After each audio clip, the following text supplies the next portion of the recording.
Tonight, on Randy's old-time radio shows, step back to Dodge City in 1873, where Marshal Matt Dillon keeps the peace in the most dangerous town in the West.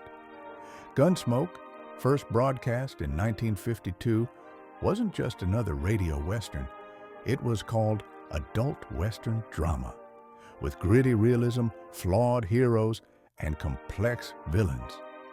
William Conrad voiced Dillon, a man as tough as the prairie winds, while Howard McNear, Parley Bear, and Georgia Ellis rounded out the unforgettable cast.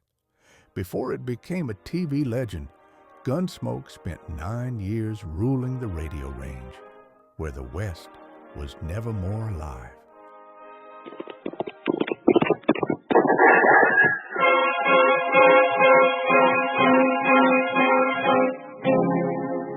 Around Dodge City and in the territory on West, there's just one way to handle the killers and the spoilers, and that's with a U.S. Marshal and the smell of Gunsmoke.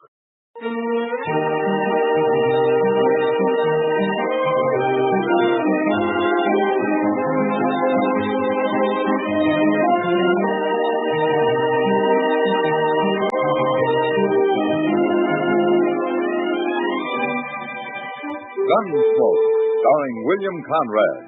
The story of the violence that moved west with young America. The story of a man who moved with it. Matt Dillon, United States Marshal.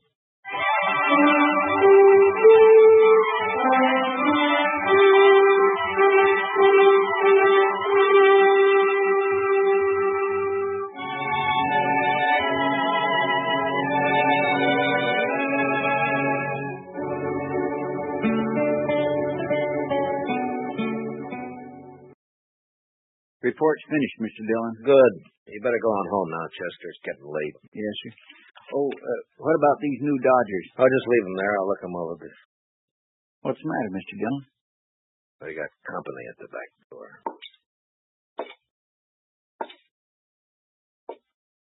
All right, come in, Mister. Get your paws off of me. What? A girl. Sure, I'm a girl. What do you think I am? Well, put that long rifle away and I'll tell you. Where'd you get that thing, anyway? Pappy brought it with him from Kentucky. If it's any of your business, which it ain't by a darn sight. Uh-huh. What you doing hanging around in the alley? Get rid of him there, and we'll jaw about it. Huh? I see. Chester. Good night. Well, but I'm not going in. Yes, sir. Good night, Mr. Dillon.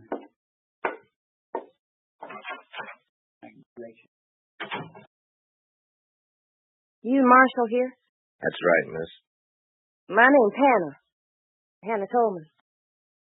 You arrest folks, don't you? Well, if they've committed a crime, yeah. Uh-huh. Well, then I got somebody for you to arrest. Oh, who? Pappy. Why? 'Cause I said to, that's why. Somebody's been trying to kill him. I figure about the safest place for him is in jail. Oh, wait a minute. Slow down. Let's start at the beginning, huh?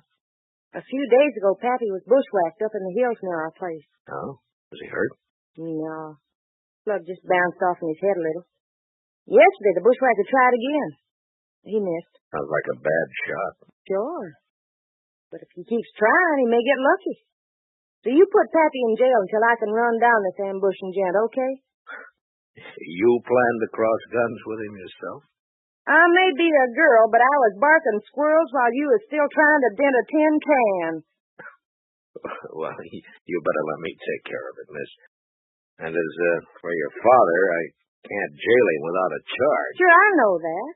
What kind of a charge do you want? Well, what kind do you have? Oh, most any, I reckon. Ain't it enough that he's drunk all the time? Well, I can hold him overnight on that. What if he shoots up the town? That's 5 days for disturbing the peace. That'll do. Where did he do this shooting? We ain't. Yet. He's down at the Alphaganza slopping up booze with that other old buzzard Jingle Bob. Oh, the Swamper? Yeah, that's the one. You'd best be somewheres around the saloon in a few minutes. I got a feeling Pappy's about due to bust the law again.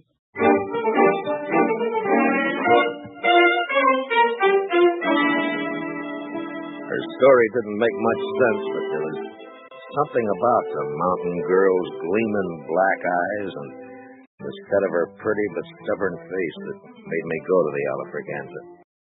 At the bar, I ordered a glass of rye and watched two bewhiskered old-timers trying to outlie each other over a rapidly emptying bottle. Yes, Jingle Ball. You just wait and see. Jed Tolman's going to have the biggest darn horse ranch in Kansas come spring. Sure you are. Absolutely. And me, why, I reckon I'll just buy up this here saloon. Oh, you're lying. Well, sure I am. Ain't you? What's my money was spending in it. How many times I gotta tell you I'm getting rich? Pappy, are you drunk? If I ain't, I've been wasting a sight of time. Now leave me alone, daughter. Go home where you belong. I'm going. Only come over to tell you, man bet me $10 you couldn't shoot out that lamp on the first shot. What's that? Oh, give me that right here. All right, hold on. That's enough of that. Stay back, Scott. What? Now, go collect your $10, daughter. Yeah, Pappy. But I think the marshal here's fixing to arrest you. Ain't you, Marshal? Yeah, I guess I am. All right, come along, Jed. Come on. Get your hands off me. I never... You jailing a man for having a little fun. Why, you'd never get away with this back in Kentucky. Jed, you're in trouble, aren't you? Who's trying to kill you? No, I reckon that's my business. Now, that's the law's business. I'll take care of myself, Marshal. Uh-huh.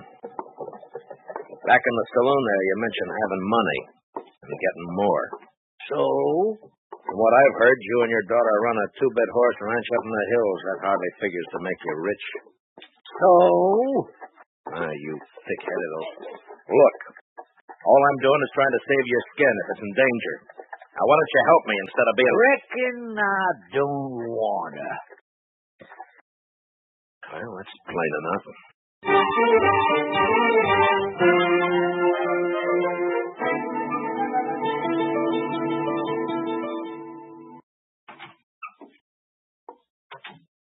Morning, Chester. Morning, Mr. Dillon. You better take a look at this new Dodger. Huh? Wanted for robbery and murder? Vic Tolman. So that murderous gun hawk is loose again, huh? Broke out of prison last week. Yeah. If he's kin to Jed Tolman, he'll like to be heading this way. Yeah, likely. I'll give you a hunch, Chester. I think he's here already. You do? You know where he is? No, not exactly. But I expect Hannah Tolman may have an idea. That's where I'm heading.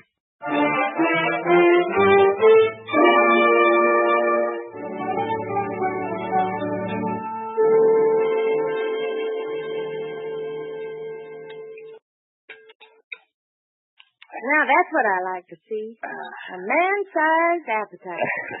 This wonderful corn pone. I'm a good cook. Been cooking for Pappy ever since Ma died 10 years ago. Huh? You take pretty good care of it. Somebody has to. Pappy's kind of shiftless. Reckon he'd starve if I didn't feed him. Only things he cares about are wild horses and booze. In a pinch, he'd give up horses. You know, you're quite a woman, Hannah. You're pretty, brave, and with more courage than most men I know. Too quick, Marshal. What? You're sweetening me up for some reason. Not that I mind, you understand. I'm partial to a strapping fella like you. And Pappy's always asking me to get hitched up. Says it ain't fitting for me to be 22 without a man. Oh, you're still young. Not the mountain folk. I'm an old maid. And I'm agreeable for some sweet talk. Only I don't trust yours. What are you after, Marshal? All right, Hannah. I only want the truth. About what? Where's your father getting this money he's spending? I wish I knew. Who shot at him? I don't know, but I'm aiming to find out. Where's Vic? Where's he hiding, Hannah? Who? Vic Tolman, your brother. Or maybe he's your cousin. Brother. Where? I don't know. Hannah, be sensible. Vic's a murderer. Vic's my kin. We Tolmans don't turn on each other. If you shelter him, you're guilty of... Marshal, I reckon you just wore out your welcome.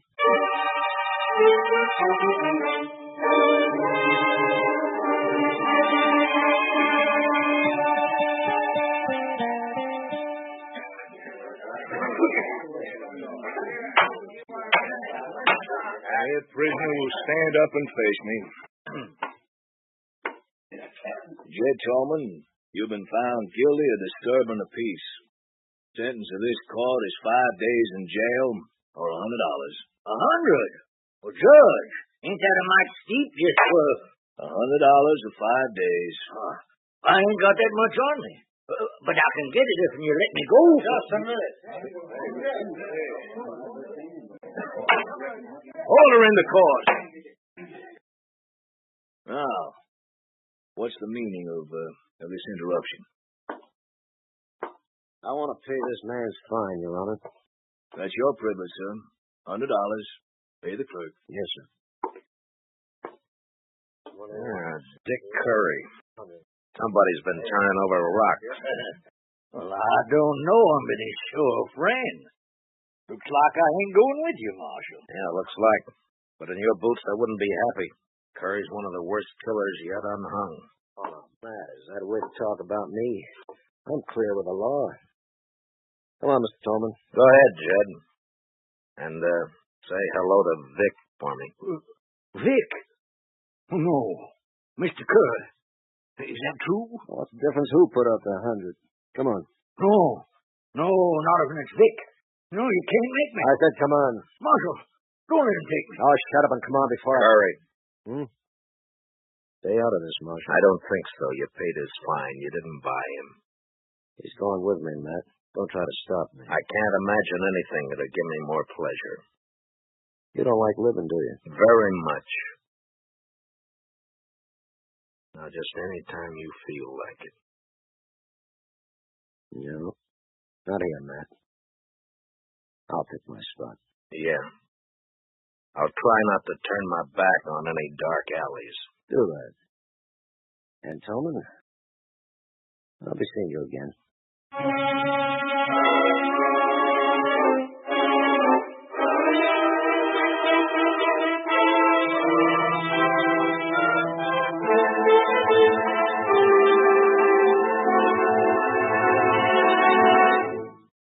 We'll return for the second act of Gunsmoke in just a moment. But first, strength against aggression calls for guns, tanks, planes, and explosives in tremendous quantity. It calls for other things, too.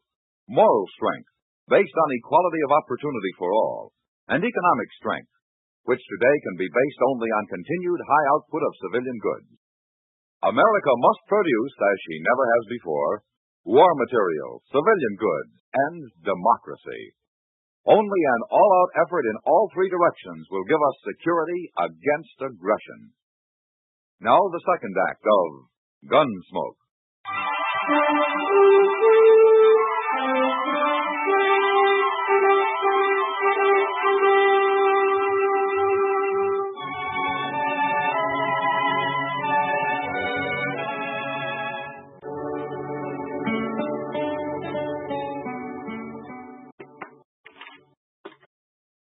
Some start, Marshal?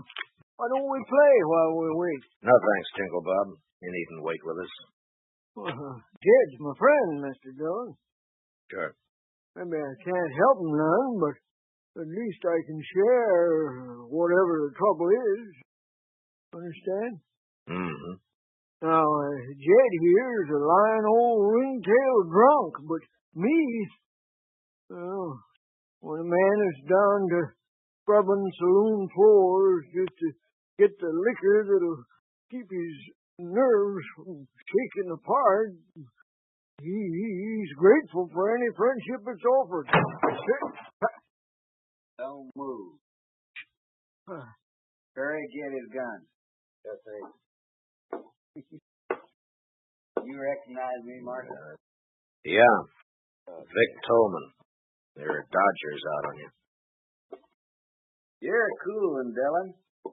Too bad we're on opposite sides of the fence. Yeah, it's too bad. Real pity. You're not going to enjoy this job. What job? Don't you know? Vic's taking his paw away from you. You won't mind. You'll be dead. Curry, you take care of these two. Jed and I'll go on ahead. Oh, son, I don't want to go nowhere. Now, Paul, don't rile me. You're going with me. None of you are going any place, Vic. Check. Cut the window. Reach high, both of you, and let go of that hardware. Now, you better do as he says. Because Chester's a little nervous for that shotgun. There's mine. Looks like the odds are with you, so... You might as well get rid of that spare in your boot, Vic, before you run into any temptations. You got sharp eyes, Marshal. The law gets a lot of backing up tonight. Your mistake, Vic. Sometimes people just don't give Chester enough credit.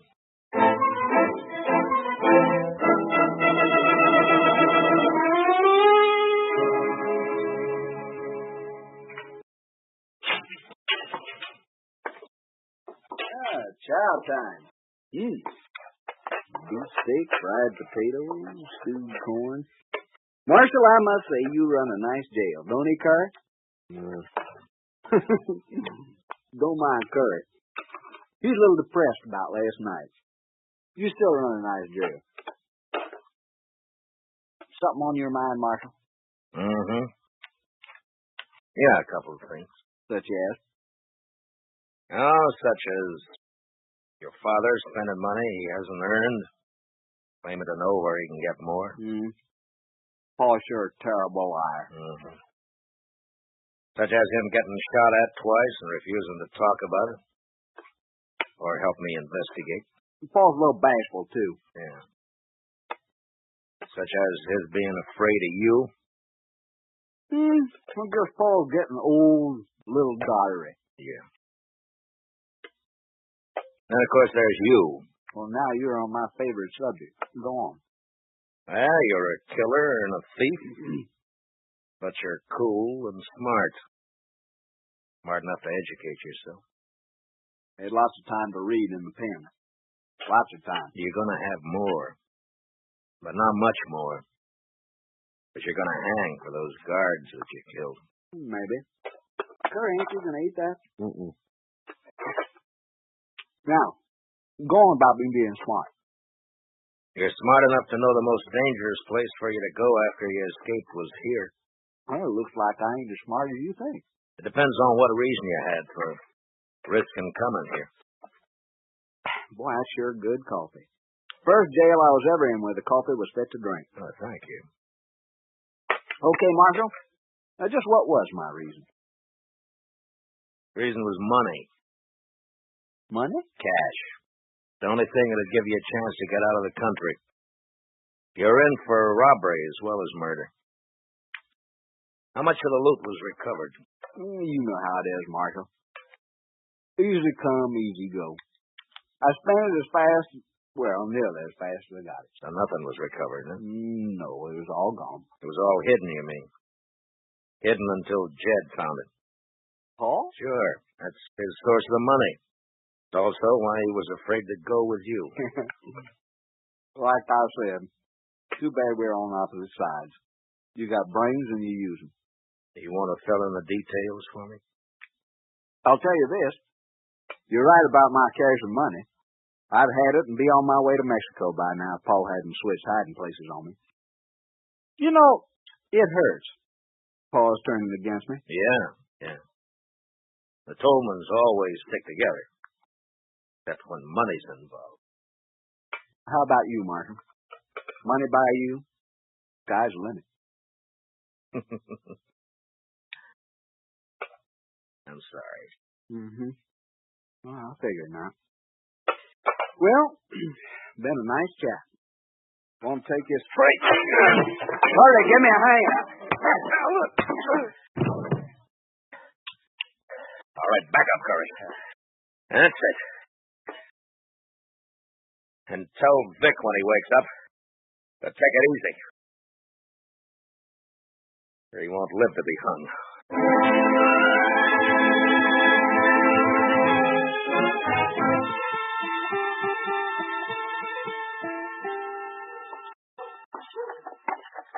Hey, Jingle Bob. You seen Jed? Sorry, Marshal. I don't know where Jed is. Been looking for him myself. Golly, I'm cold. He must have left town last night. Ain't you cold? I got an old jacket you can have. I'd rather have a shot. Better steal 2 shots. You got the jumps? Always got 'em. Took one full of booze. Funny, you won't believe it, but there was a time when I couldn't stand the taste of hard liquor. Made me sick. No, can't live without it. Yes, you can. Maybe, let's say I don't want to. Let's say that... Here. Go buy yourself a drink. Hey, that's enough for a whole bottle. Well, thanks. See you later, Marshal.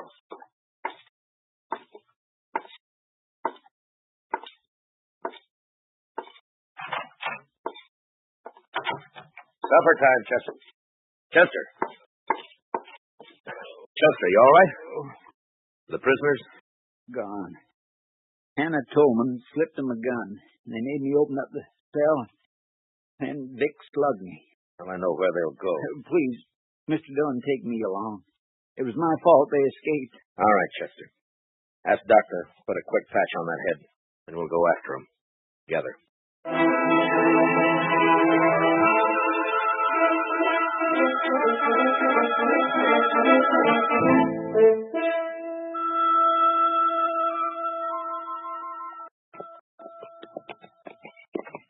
Starting to get dark. Yeah. Why'd we leave the road back there? I wanted to reach that rise, Chester. But we circled around to come up the back side. Does that have something to do with you bringing binoculars? Yeah, it does. Vic Tolman will know he'll be followed. I want to see what kind of a surprise he has for us. All right, pull up. You wait here.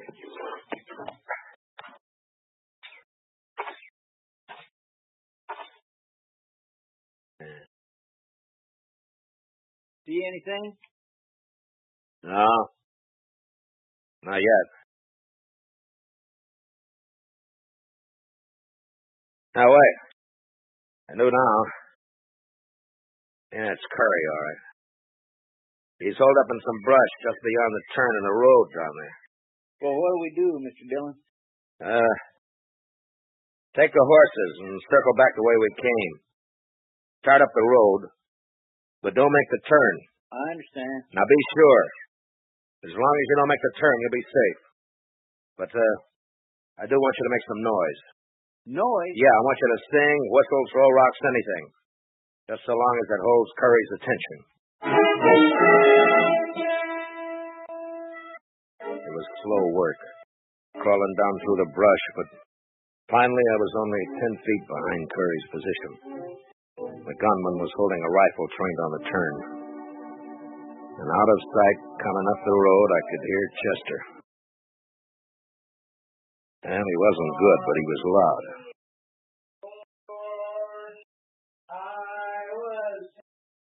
Going around that turn, blast you. All right, don't turn around, Curry. You may have a point, but I like Chester, bad singing and all. Now lay the rifle aside. And unbuckle your gun belt. Now, careful. Sure. Only don't shoot. Okay. Chester!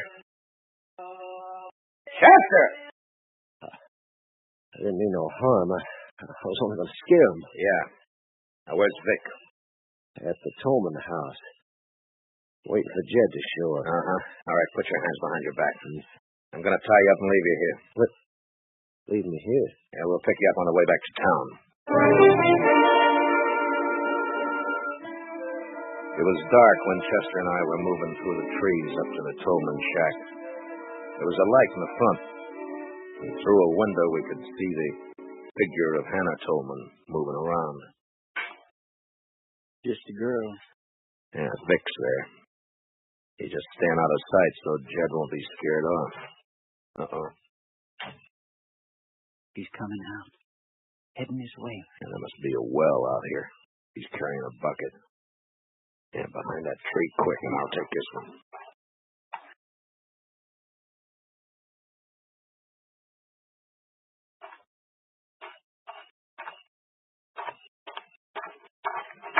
What do you think, Jack? All right, now quiet down. We're not going to hurt you. Stop fighting. Chester, grab her legs quick. Yes, sir. I was saving these handcuffs for Vic, but I guess they'll do for you. There. Now, do you promise to be quiet, or do we gag you? All right, have it your way. Chester, give me your bandana. Yes, sir. Here. There, that should do it. All right, stay with her, Chester. I'm going for Vic. I was halfway to the shack when inside Vic Tolman became suspicious. Suddenly the lights went out, and the door opened, and a shadowy figure slipped out to stand, listening. Anna? Anna, answer me. Drop 'em, Vic. Who is that? I can't see. Matt Dillon. Throw down those guns. You're under arrest. Not this side.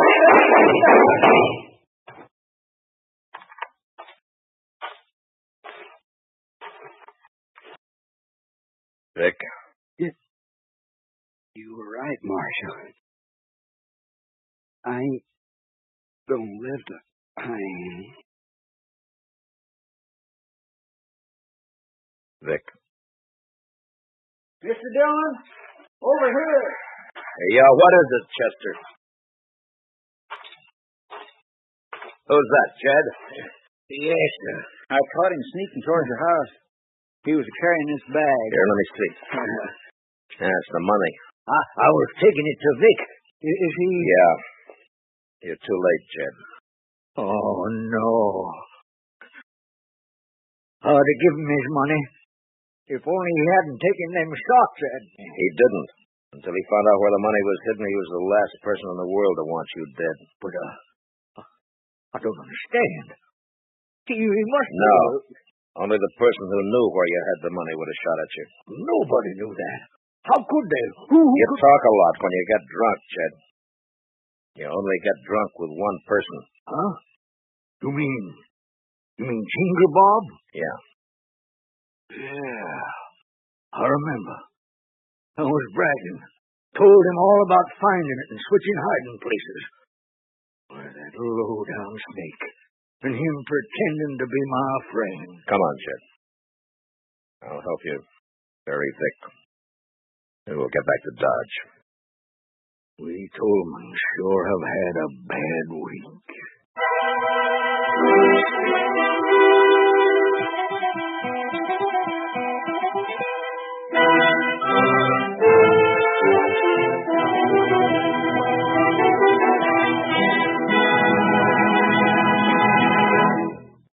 Gunsmoke, under the direction of Norman Macdonald, stars William Conrad as Matt Dillon, U.S. Marshal.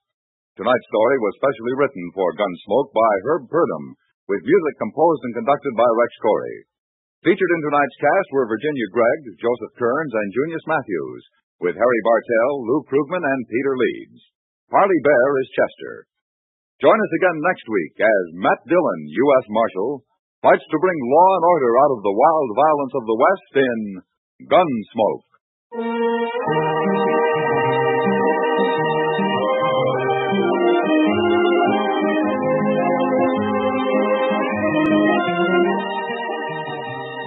Remember, America must produce as she never has before. She must produce war materials, civilian goods, and above all, democracy. Only an all-out effort in all three directions will give us security against aggression. George Walsh speaking, and remember, Gangbusters goes into action Saturday night on the CBS Radio Network.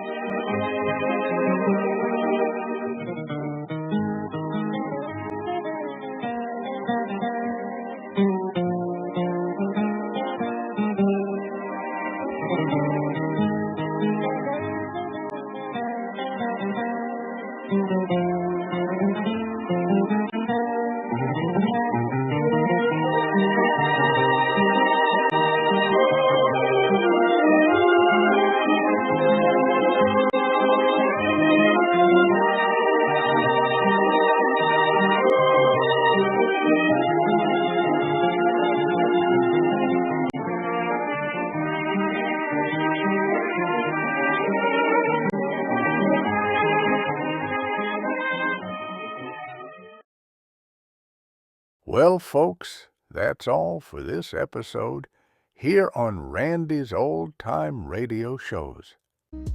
Now, bringing these golden oldies back to life takes no small amount of time and effort from our good friend Randy, cleaning up the audio, converting the files, and making sure each show has the best audio possible.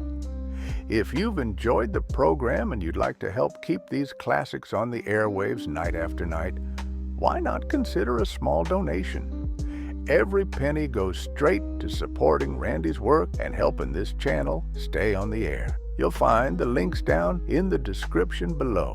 And for those of you kind souls who've already given, Randy tips his fedora to you. Your support truly keeps this old radio spirit alive. Thanks ever so much. And until next time, keep those dials tuned and keep the memories rolling.